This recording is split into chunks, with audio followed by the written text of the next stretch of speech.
Luister, daar is 'n spreekwoord gemaak, selfs 'n spreekwoord oor tweedehandse motorverkoopsmanne. Nou is dit waar, is alle tweedehandse verkoopsmanne wat karre verkoop, is hulle almal skelm?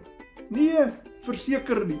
Daar's fantastiese tweedehandse motorverkoopsmanne wat pragtige kinders soos van die Here, wat weergebore is, dis goeie mense, dis gesinsmanne, dis mense met diepe waardes.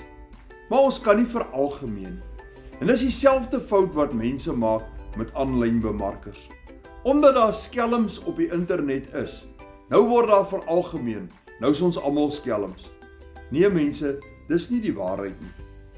Ek is 'n weergebore kind van die Here. En die meeste, 99% van die aanlyn bemarkers wat ek ken, is goeie mense, met goeie waardes, eerlike mense, gesinsmense, mense wat goeie etiese morele het. Luister, ons kan nie veralgemeen nie. En ons maak goeie geld op 'n eerlike manier, aanlyn, in die gemak van ons eie huis, met my selfoon. Dit vat my 2 ure per dag, maak ek dollars aanlyn.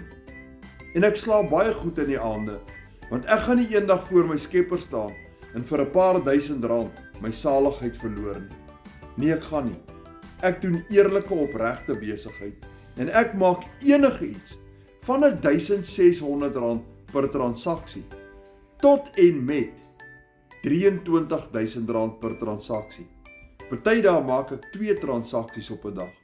Hier's van hierdie bemarkers wat tot 4, 5, 6 transaksies per dag maak. Nou mense, as jy wil weet hoe ons dit doen, want daar's niks spesiaal aan ons nie.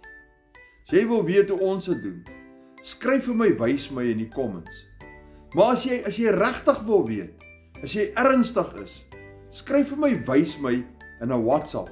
Dan stuur jy vir my daai WhatsApp, dan stuur ek vir jou al die inligting op daai WhatsApp oor presies hoe hierdie gedoen word.